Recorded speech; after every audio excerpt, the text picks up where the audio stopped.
For decades, the moon felt like a finished story. We went there, proved we could, and then stopped caring. It became something distant again, more symbolic than useful. Then China approached it differently, step by step, quietly building capability, while everyone else watched from orbit. In June 2024, that strategy paid off. A landing on the far side, a successful return, and something unexpected inside those samples that is forcing scientists to rethink what we thought we knew. But here's the thing. China didn't go through all of that just to win a science award. Now here is where it gets interesting. While every news channel was covering the landing as a space race headline, something much quieter was happening in Beijing. The moment those samples arrived, the China National Nuclear Corporation stepped forward and called a specific element inside them an ideal fuel for future fusion power. They said the samples would help them map it, assess it, eventually mine it. They weren't talking about rocks. They were talking about something embedded in those rocks that most people have never heard of. Something with a price tag that sounds completely made up until you look it up. Helium-3. Right now, today, the entire global supply of helium-3 on Earth is less than 15 kilograms. That's it. Everything. Every country, every lab, every military stockpile combined, less than the weight of a medium-sized dog. And the current price for 1 kilogram of it is $20 million. Not 20,000, 20 million. It is by price per unit, the most valuable extractable substance that exists anywhere humans can realistically reach, $20 million per kilogram. And the moon has over 1 million metric tons of it just sitting there. Here's why it matters so much. 1 gram of helium-3 fused in a reactor can theoretically generate enough electricity to power an average American home for over 2 years. From 1 gram. Harrison Schmitt, the Apollo 17 astronaut, the last man to leave footprints on the moon, spent decades after his mission calculating this. He figured out that just 25 tons of helium-3 could power the entire United States for a full year. 25 tons. The moon has been soaking this stuff up from the sun's solar wind for 4.5 billion years, and it's sitting right there in the top layer of lunar soil, waiting. After Chang'e 5 brought back near-side samples in 2020, China's nuclear corporation didn't release a quiet scientific paper. They released a public statement calling helium-3 a priority resource and announcing that the samples would be used to map lunar deposits for future extraction. China's next moon mission after that, Chang'e 8 in 2028, is explicitly designed to test mining and resource use technology on the surface. The chief engineer publicly described plans for pipelines and solar power grids on the moon. In 2024, Chinese scientists proposed building a magnetic slingshot on the lunar surface to launch extracted material back toward Earth at 1/10 the cost of rockets. They are not thinking about this in the abstract. They are engineering the logistics. And the helium-3 is only the first reason. The second reason involves a patch of permanent shadow that every space power on Earth is racing toward simultaneously. The south pole of the moon contains craters that have never seen sunlight, not for millions of years, not for billions. The temperatures inside reach negative 173 degrees Celsius. Nothing grows there, nothing moves, nothing changes. And inside those frozen, lightless craters, water ice. Enormous amounts of it, locked into the soil, untouched since before humans existed. Now think about what water actually means on the moon. You split it with electricity, and you get 2 things: oxygen for breathing and hydrogen for rocket fuel. A confirmed water deposit at the South Pole doesn't just make a moon base survivable. It turns the moon into a gas station for every mission going deeper into space, Mars, the asteroid belt, anything beyond. Whoever controls that water controls the highway. This is why something extraordinary is happening right now that has no precedent in the entire history of space exploration. Every major space power on the planet is trying to land at the same tiny area at the same time. China's Chang'e 7, launching in 2026, carries a probe specifically designed to physically descend into those permanently shadowed craters and test for accessible water. India landed near the South Pole in 2023.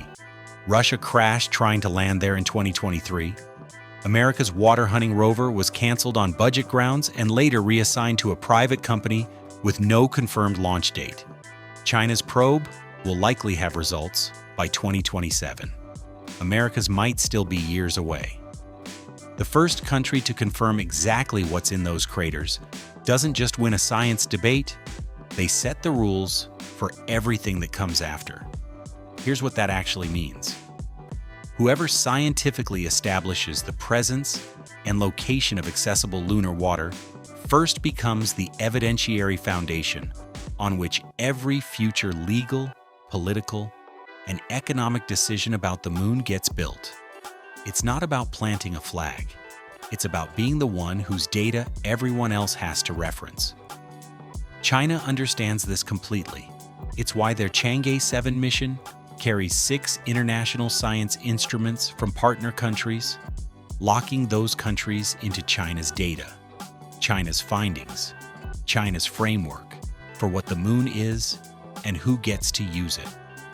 Right now, 17 countries have signed onto China's International Lunar Research Station framework. That number nearly doubled after Chang'e 6's success. These aren't all space powers. Pakistan, Egypt, Venezuela, South Africa, Azerbaijan. Countries with no rockets, no lunar programs, no technical contribution, but they've signed on. Because China isn't building a scientific coalition, it's building a political one. Using the moon the same way it used infrastructure loans on Earth, as a door into relationships, into dependency, into influence. And every country that signs China's framework is a country that will operate under China's rules when the real decisions about lunar resources get made. 17 nations have already joined China's version of the moon. And America's version keeps getting delayed, defunded, and argued over in Congress. Before we go further, hit subscribe if you want breakdowns like this that actually explain what's going on behind the headlines. The South Pole of the moon is, right now, the most contested real estate in the solar system. Not because of what's been found there yet, because of what everyone believes is there. And the country that gets there first, confirms it first, and builds the infrastructure first will have leverage that extends far beyond science or even energy. That leverage reaches into something the public almost never hears about when space exploration gets discussed, something the US military has been quietly alarmed about for years. Because it turns out the moon isn't just valuable for what's on it, it's valuable for what you can see from it. And what you can do from there changes the balance of power on Earth in ways that are not theoretical at all. Imagine standing on a hill overlooking an entire city, every road, every building, every moving car visible from where you stand. Nobody below can move without you seeing it. Now make that hill the moon, and make that city every satellite, every GPS system, every military communication network that the modern world runs on. That's the conversation that's happening right now inside the US Space Force, inside the Pentagon, inside defense think tanks, that very few people outside those buildings ever read. The moon is the ultimate high ground, not metaphorically, literally. A military asset on or near the moon can observe every orbit below it, every single one. China currently has approximately 1,200 satellites in orbit. Over 500 of them are operated directly by the People's Liberation Army for intelligence, surveillance, and reconnaissance. And in 2025, the US Space Force observed something that made military analysts genuinely uncomfortable. 5 Chinese satellites, maneuvering in and around each other in coordinated formation, synchronized, controlled. The Space Force's Vice Chief of Operations called it dogfighting in space. Not a metaphor, an actual description of rehearsed tactics for disabling or capturing adversary satellites in orbit. They were practicing, in public. China is not just going to the moon to explore, it is training for the day when space itself becomes a battlefield. Here's the part that connects directly to the moon. From a position at or near the lunar surface, you can observe every satellite operating in geosynchronous orbit, the zone where the most expensive, most critical, most strategically important U.S. assets sit. The spy satellites, the missile warning satellites, the communication satellites that the military's entire command structure depends on. A U.S. military analyst described it this way: if you're in lunar orbit, you're looking down at geosynchronous orbit the way a sniper looks down at a crowd. Everything is visible. Everything is exposed. America runs almost entirely on GPS. Its military, its logistics, its financial system, its power grid timing, all of it is synchronized to GPS satellites broadcasting weak signals that a moderately sophisticated ground-based jammer can overwhelm. China built its own navigation system, Beidou, completed globally in 2020 with over 45 satellites. China's military does not depend on GPS. China's military has been openly studying how to degrade and deny GPS signals in a conflict. The U.S. Space Force confirmed in 2025 that it deals with what it calls reversible attacks, jamming, signal interference, laser dazzling of optical sensors from China against American satellites on an essentially continuous basis every single day. America's entire military depends on satellites that China is already practicing attacking. And the moon is where that competition goes next. The Outer Space Treaty was signed in 1967. The people who wrote it were imagining two superpowers launching rockets and planting flags. They banned nuclear weapons in space and weapons of mass destruction on other celestial bodies. That's it. They did not ban conventional military installations. They did not ban surveillance systems. They did not ban dual-use infrastructure, the kind where a power system is also a power system for weapons, where a communication relay is also an intelligence collection point, where a research station has capabilities that no external inspector will ever be allowed to verify. Everything China is building toward on the moon fits comfortably inside those legal gaps. And the country writing the framework for what's allowed next is the country moving fastest. The legal rulebook for the moon was written before the internet existed. China is building the new one in real time. Now here's the part of this story that should genuinely stop you, because everything China is doing right now, the missions, the resource strategy, the alliance building, the military positioning, was made possible by a decision America made 50 years ago. A decision that made complete sense at the time, and which nobody fully understood the cost of until it was almost too late. In December 1972, Apollo 17 lifted off the lunar surface. Harrison Schmitt and Gene Cernan were the last two humans to stand on the moon. Schmitt picked up the last rock. Cernan said goodbye. They came home, and America never went back. The Saturn V rockets, the most powerful machines humans had ever built, were retired. The blueprints were essentially abandoned. The engineers dispersed. The institutional knowledge, the hard-won expertise of actually landing on another world, slowly evaporated over the following decades. NASA didn't disappear. It pivoted to the space shuttle. Then the International Space Station. Then a moon program called Constellation, canceled in 2010. Then the current program Artemis, which has been running since 2012, has already cost over $60 billion and has still not put a human on the moon. The Space Launch System rocket costs approximately $4 billion per launch.